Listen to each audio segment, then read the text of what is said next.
하나님 아버지, 감사합니다.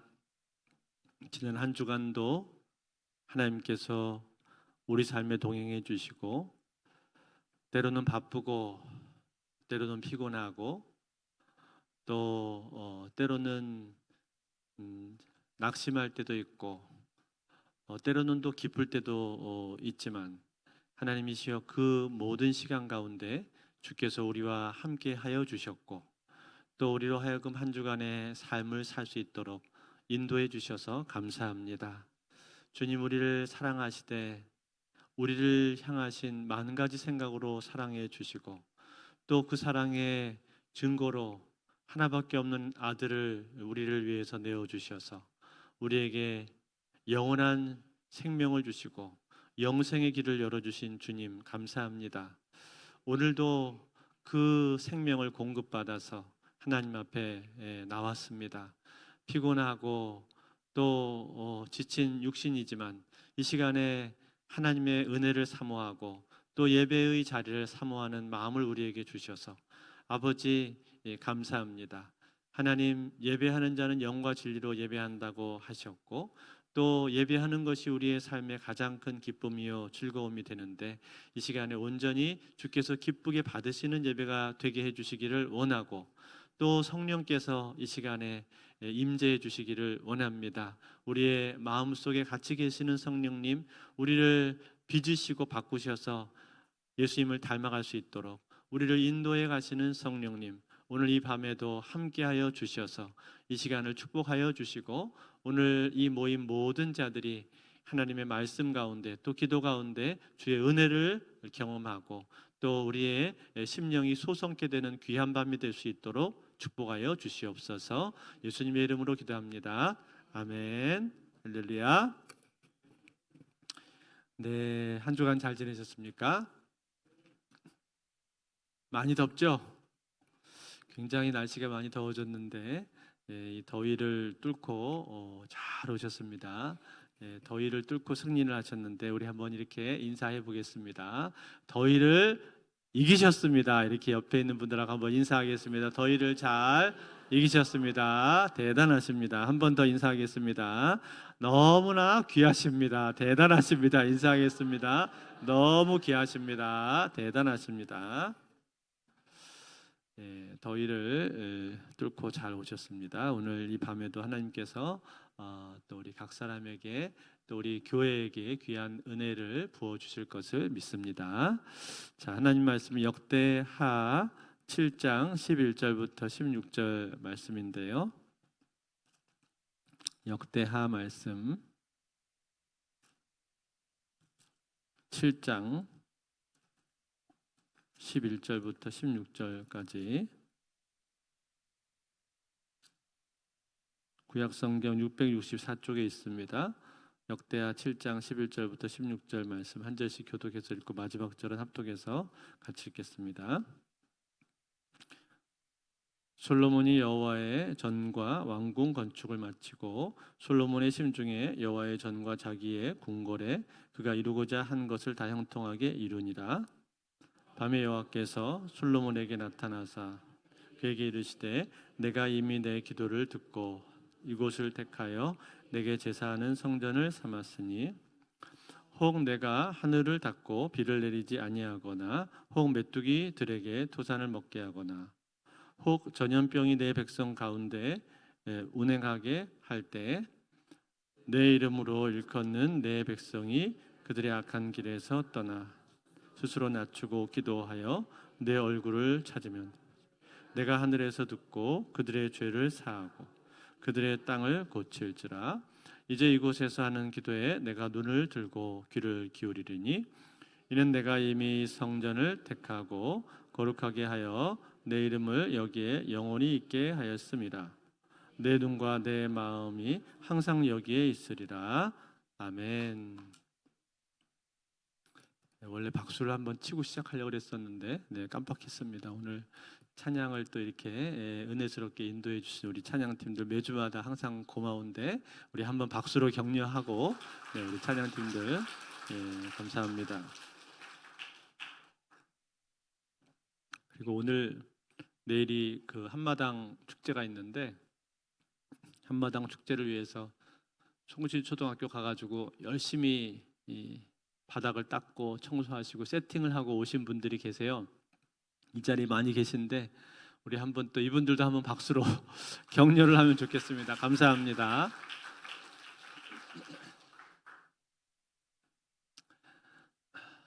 이제 설교를 하겠습니다. 지난 시간에 우리가 야긴과 보아스에 대해서 생각을 해보았습니다. 야긴과 보아스는 두 기둥인데 이것은 성전에 들어가는 입구, 즉 현관 쪽에 서 있다 그랬죠. 이 기둥의 뜻이 무엇이었습니까? 야긴은 그가 세우신다라는 뜻이고 보아스는 그에게 능력이 있다 그런 뜻이었죠. 그래서 이스라엘 백성들은 성전을 들어오고 나갈 때마다 이 두 기둥을 보게 되었는데 그때마다 항상 그렇지 하나님께서 우리를 인도하셔서 여기까지 우리를 세워주셨지 그리고 그 하나님은 능력의 하나님이시지 라는 것을 그들이 스스로 생각하고 자각을 하면서 그렇게 고백을 했을 것이다 라고 말씀을 드렸습니다. 이 모습을 보면서 우리도 역시 우리의 삶 가운데서도 우리 하나님께서 우리의 야긴의 하나님이 되시고 보아스의 하나님이 되십니다. 믿으십니까?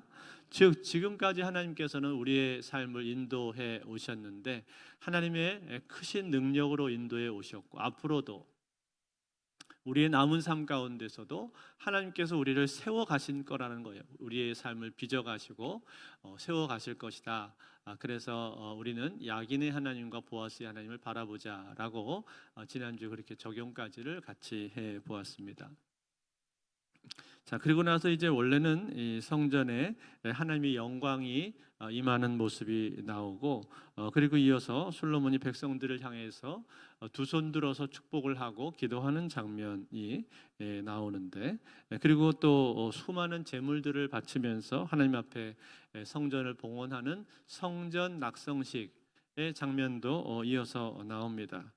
그런데 이러한 내용들은 전에 우리가 열왕기를 볼때 열왕기상을 볼 때 한 번씩 다 같이 생각을 해봤었던 본문이기 때문에 이번에는 그냥 다시 보지 않고 그냥 스킵하고 지나가도록 그렇게 하겠습니다. 자, 그리고 나서 이제 오늘 본문이 나오는 것인데 오늘 본문에 나오는 내용은 무엇입니까? 이것은 하나님께서 솔로몬에게 장차 이스라엘에게 어려움이 닥칠 수가 있는데 그 어려움 가운데서 그 어려움과 위기를 어떻게 헤쳐나갈 수 있을 것인가, 어떻게 극복할 수 있을 것인가에 대한 말씀을 해주고 계십니다. 이 내용을 보면서 오늘 우리도 우리한테 적용을 해볼 수가 있을 텐데요. 과연 우리가 인생 가운데서 어려움과 고난을 만나게 되었을 때 그럴 때 어디서부터 시작을 해서 어떻게 그 어려움을 우리가 뛰어넘을 수가 있을 것인가에 대해서 우리도 함께 생각을 해보고 함께 은혜를 받기를 원합니다. 자, 제일 먼저 오늘 본문에서는 성전과 왕궁에 대한 건축이 다 끝났다라고 말을 해주고 있죠. 11절의 말씀에 보시면 이렇게 나오고 있어요. 솔로몬이 여호와의 전과 왕궁 건축을 마치고 솔로몬의 심중에 여호와의 전과 자기의 궁궐에 그가 이루고자 한 것을 다 형통하게 이루니라. 자, 성전도 완성을 다 했고 그리고 솔로몬 자신의 왕궁도 다 지었다. 그렇게 말했죠. 시간이 얼마나 걸렸는가 하니 총 20년의 시간이 걸렸습니다. 그 바로 8장 1절에 보면 그 내용이 나오는데 20년 동안 공사를 해서 여호와의 성전을 다 지었고 그리고 또 자신의 왕궁까지 다 지었다라는 거예요. 여러분 말이 20년이지 20년 동안 공사를 했다고 한번 생각을 해보십시오. 우리 교회가 리모델링 하는데도 이 그 기간 리모델링 잠깐 하는 것도 이게 언제 끝나나 했는데 무려 20년 동안의 이 공사를 진행을 했단 말이에요. 그러니까 그 백성들의 입장에서 얼마나 피곤했겠습니까? 얼마나 어쩌면은 이 솔로몬 입장에서도 야, 이 공사가 언제 다 끝나지? 그런 생각을 했을지도 모릅니다. 성전과 왕궁 공사를 다 마치게 되었을 때. 그런데 이것을 다 마쳐서 이제 성전도 다 완성하고 왕궁도 다 짓게 되었으니 얼마나 마음이 뿌듯했겠습니까? 얼마나 기뻤겠습니까? 아마 이 성전과 왕궁을 다 완성시키고 나서 그 마음속에 있었던 기쁨과 감격이라고 하는 것은 말로 다 할 수가 없었을 것입니다. 그런데 그날 밤에 하나님께서 솔로몬에게 나타나 주셨습니다. 나타나셔서 말씀을 주셨는데 뭐라고 말씀을 하셨습니까? 12절에 보시면 밤에 여호와께서 솔로몬에게 나타나사 그에게 이르시되 내가 이미 내 기도를 듣고 이곳을 택하여 내게 제사하는 성전을 삼았으니 하나님께서 이 성전을 택하셨다 그렇게 말씀을 하셨죠. 즉 솔로몬이 이 기도를 했었던 그대로 이 성전에서 기도하는 자들의 기도를 하나님께서 들으시겠다라고 약속해 주시는 것이, 그리고 이 성전을 향해서 기도하는 기도도 내가 듣겠다라고 말씀을 해 주신 거예요. 이렇게 귀한 말씀을 해 주시고 나서 그 다음에 한 가지 주의해야 될 것에 대해서 말씀을 하셨는데 그것이 무엇입니까? 13절이에요. 13절 같이 읽겠습니다. 13절 시작. 혹 내가 하늘을 닫고 비를 내리지 아니하거나 메뚜기들에게 토산을 먹게 하거나 혹 전염병이 내 백성 가운데 유행하게 할 때. 자, 여기 보니까 세 가지 경우를 지금 말씀을 해 주신 것인데 제일 첫 번째는 뭡니까? 하늘에서 비가 내리지 않는 경우를 말씀해 주고 있습니다. 그런데 여러분, 비가 내리지 않는 그 이유가 무엇이라고 하셨습니까? 하나님께서 하늘의 문을 닫으셨다 그랬습니다. 하나님이 하늘의 문을 닫아서 비가 내리지 않게 되었다라는 거예요. 그렇다면 여러분, 하나님께서 하늘의 문을 닫으셨다면 그 닫으신 이유는 도대체 무엇이죠? 여러분, 하나님께서 하늘의 문을 닫는 경우는 별다른 다른 이유가 없습니다. 그것은 이스라엘 백성들이 범죄했을 때 그렇게 된 거예요. 이스라엘 백성들이 범죄하여서 하나님 말씀을 순종하지 않고 불순종하고 우상 숭배하게 되었을 때, 그들이 악을 행하게 되었을 때 그 죄악이 극에 달하게 되면은 하나님께서 그들에게 극한 처방을 내리셨는데 그것이 무엇이었냐? 바로 하늘에 비가 내리지 않는 겁니다. 즉 이스라엘 백성들의 죄로 인해서 하늘의 문이 닫히게 된 것을 지금 말씀을 해주고 계시다라는 거예요. 그뿐만 아니라 메뚜기 떼가 몰려와서 토산을 다 갉아먹는다든지 전염병이 생겨서 유행하게 될 수도 있다고 하셨는데 이것도 역시 같은 맥락에서 해석이 되는 것입니다. 즉 이스라엘에 가뭄이나 기근이 찾아오게 되거나 혹은 메뚜기 떼 재앙이 오거나 전염병이 들게 된다면 그것은 아무 이유 없이 그냥 저절로 그렇게 되는 것이 아니라는 거예요. 왜냐하면 하나님께서 이스라엘 백성들을 그 땅에서 돌보고 계시다라고 하셨기 때문에 하나님께서 눈동자처럼 보살피고 계시는데 만약에 그들에게 이러한 어려움이 닥치게 되었다라면 이것은 틀림없는 이유가 있다라는 겁니다.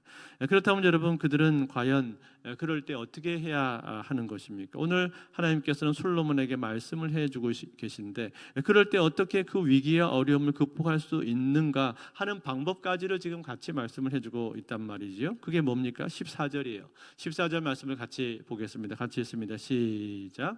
내 이름으로 일컫는 내 백성이 그들의 악한 길에서 떠나 스스로 낮추고 기도하여 내 얼굴을 찾으면 내가 하늘에서 듣고 그들의 죄를 사하고 그들의 땅을 고칠지라. 아멘. 자, 제일 처음에 하신 말씀이 무엇이었습니까? 내 이름으로 일컫는 내 백성이 무슨 말이에요? 이스라엘은 하나님께서 택하신 백성이다. 그런 뜻이죠. 그 백성이 어떻게 해야 된다고 말씀하고 있어요? 그들의 악한 길에서 떠나야 한다. 그렇게 말씀을 하셨습니다. 이 말이 무슨 뜻입니까? 지금 이스라엘의 상태를 말해주고 있는 것이죠. 즉 이스라엘의 상태가 그들이 악한 길에 서 있다라고 말씀을 하고 있는 거예요. 물론 지금 이 성전을 완공한 시점에서 그들이 악한 길에 서 있다고 말씀한 것은 아니지만 장차 그들이 이렇게 될 것을 하나님께서 바라보시면서 예상하시면서 지금 솔로몬에게 말씀을 해주고 계시다라는 겁니다. 그래서 여러분, 어느 날 이사야 선지자는 이런 말씀을 전하셨습니다. 이스라엘이 타락하고 범죄하고 우상 숭배하는 이스라엘을 보면서 이렇게 말씀하셨는데, 이사야서 1장 4절에서 6절에 보면은 같이 한번 읽어볼까요? 같이 읽습니다. 시작. 슬프다 범죄한 나라요 허물진 백성이요 행악의 종자여 행위가 부패한 자식이로다.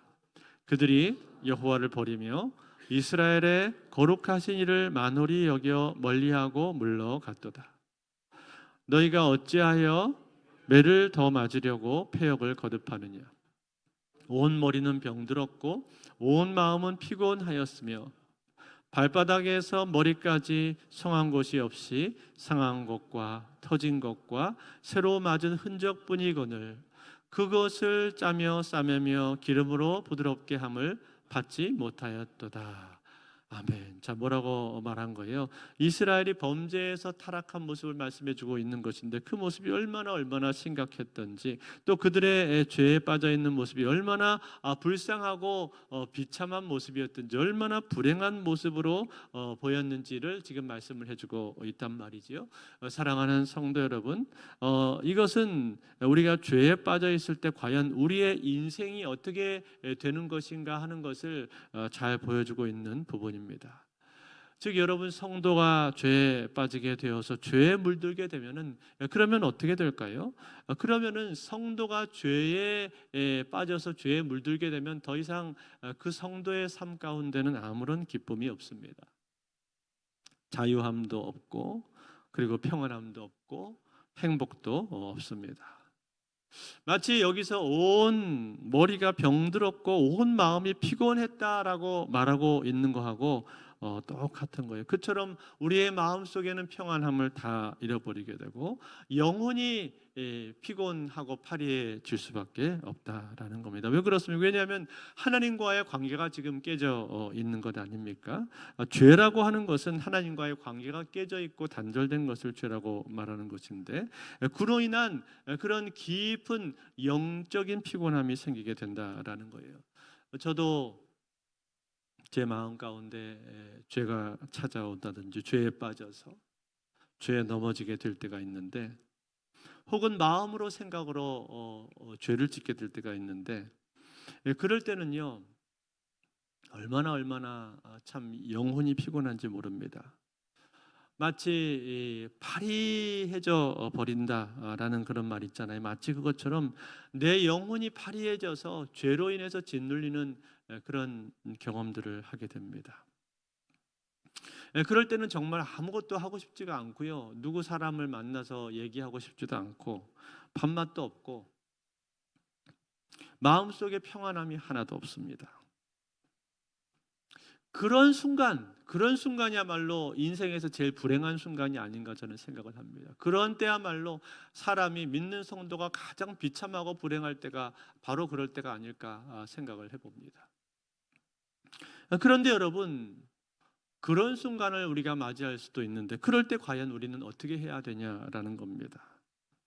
그럴 때 성도가 그처럼 죄에 빠져서 죄에 물들고 죄로 인해서 마음이 파리해지고 영혼이 피곤해져 갈 때 어떻게 해야 됩니까? 그럴 때 가장 먼저 해야 되는 것은 바로 악에서 떠나는 것이다. 오늘 말씀해 주고 있습니다. 이 말은 하나님 앞에 내 죄를 고백하고 회개해야 된다라고 말하고 있는 거예요. 그런데 회개하기 위해서 꼭 필요한 한 가지의 마음이 있는데, 그것이 무엇일까요? 바로 다음 그 뒤에 보면은 뭐라고 되어 있는가 하니, 스스로 낮추고 기도하여, 이렇게 되어 있습니다. 즉, 자기 자신을 낮추라, 그렇게 말했는데, 이게 과거에 쓰여졌던 개역 한글 성경에 보면은 스스로 겸비하여, 그렇게 표현이 되어 있습니다. 즉, 겸손하게 자기 자신을 낮추고 자기를 하나님 앞에서 돌아보라라는 거예요. 하나님 앞에 자기 마음을 겸손하게 돌아보면서 그러면 무엇이 보이게 된다라는 겁니까? 자기 자신이 보이게 된다는 거예요. 내가 얼마나 큰 죄인인지, 얼마나 무능하고 얼마나 부족하고 얼마나 연약한 인생인지가 보이게 된다라는 거예요. 내 죄가 얼마나 악독하고 참 지독한 죄인가 하는 것이 눈에 보이게 된다라는 거예요. 그래서 겸손하고 겸비된 심령으로 하나님 앞에 나오라고 말하고 있는 겁니다. 사랑하는 성도 여러분, 만약에 우리가 하나님 앞에 마음이 겸손하지를 못하면요, 그러면 우리는 내 자신의 죄를 제대로 직시하기가 어렵습니다. 죄를 지어놓고도 아무런 의식을 못하고 그냥 지나쳐 버린다든지, 아니면은 알면서도 뭐 그게 그렇게 큰 문제가 되겠어, 별것 아니라고 생각을 하면서 모른 척 넘어가 버리기도 합니다. 그러면은 그냥 넘어갔으니까 아무 일 없겠지, 아무 일 없는 것처럼 그렇게 살 수 있을 것처럼 보이지만 실제로는 그렇지가 않습니다. 실제로는요, 그렇게 되면 하나님하고의 관계는 점점 막혀지고 있는 것입니다. 즉, 내가 하나님과의 만남이 생생하게 살아 있어야 되는데 그 생생한 만남이 나에게는 점점 흐려지고 있는 것이고, 하나님에 대한 의식이라든지 소통이라든지 감각이 무뎌지게 된다라는 거예요. 그리고 하나님하고의 관계가 단절된 채로 그냥 지내게 되는 거예요. 그것은 대단히 영적으로 무뎌져 있는 상태가 되는 것입니다. 그리고 그때야말로 사실은 위험한 순간이 되는 거예요. 그런 상태가 계속 지속되면 어떻게 될까요? 그런 상태가 계속 지속이 되면은 하나님의 음성이 잘 들리지가 않습니다. 하나님께서 뭐라고 나에게 말씀을 하시는지, 하나님께서 나에게 무엇을 원하시는지를 잘 분별하기가 어려워져요. 하나님과 관계가 뿌옇게 되고 흐려지게 된단 말이에요. 그런 가운데 사는 것이 가장 위험한 것이고, 그리고 성도의 삶 가운데서는 불행한 것입니다. 그러므로 여러분, 만약에 오늘 내가 하나님 앞에 예배 드리기 위해서 이 자리에 앉아 있는데 내 영적인 상태가 마치 그와 같다면, 그런 상태가 있다면 우리는 어떻게 해야 될까요? 그 자리에서 즉시 회개해야 하는 겁니다. 회개하되 가난한 마음으로, 겸손한 마음으로, 그 겸손한 마음을 달라고 하나님 앞에서 몸부림치면서 그렇게 기도를 해야 되는 거예요. 겸비된 심령을 구하는 마음으로 그렇게 기도를 해야 되는 겁니다. 여러분, 우리가 예수를 믿으면서도 자기 스스로 죄인인 줄을 잘 모르고 사는 사람들도 있습니다. 죄는 뭐 그렇게 큰 죄를 지었다고 그래, 나는 그렇게 큰 죄인인 것 같지는 않다, 그렇게 말씀하시는 분들도 있습니다. 여러분, 이렇게 얘기를 하는 사람은요, 아직 십자가를 제대로 알지 못하는 사람입니다. 십자가를 제대로 통과하지를 못한 거예요. 또 주님과의 관계 속에 있어서도 아직까지 주님을 깊이 만나지를 못하고 마치 구경꾼처럼 머물러 있는 사람에 불과해요. 예수님을 밖에서 구경하고 있는 사람에 불과하다는 거예요. 이런 사람들은 회개의 깊은 은혜를 아직 알지 못하는 거예요. 그런데 여러분, 예수님을 믿는 가운데 자기 스스로가 얼마나 큰 죄인인지 이것을 아는 사람들은요, 자기 자신의 모습을 분명히 알고 있는 것인데, 어떻게 알고 있는 것이냐, 나 자신의 인간적인 모습, 나 자신의 그 인생의 모습이라고 하는 것은, 자연인의 모습이라고 하는 것은 그냥 그대로 내버려두면은 자연스럽게 지옥불에 떨어져서 영원한 형벌을 받을 수밖에 없는 존재다라고 그렇게 인식을 하고 있는 사람입니다. 자기가 자기를 바라볼 때 나는 내 자연인 그대로 내버려 두었을 때 천국으로 갈 수 있는 그러한 존재가 아니라, 나는 당연히 지옥불로 떨어져서 영원토록 타는 불못에서 형벌을 받을 수밖에 없는 그러한 존재라고 그렇게 믿고 있는 사람이에요. 그래서 오직 거기서 벗어나기 위해서는 주의 은혜가 필요한 사람이고, 그 은혜를 받기 위해서 하나님 앞에 자꾸만 낮아지고 겸손해져 가는 그런 사람입니다. 이런 사람들이 겸비된 심령을 가진 사람이고, 이런 겸비된 심령을 가진 사람들이 회개할 수가 있는 겁니다.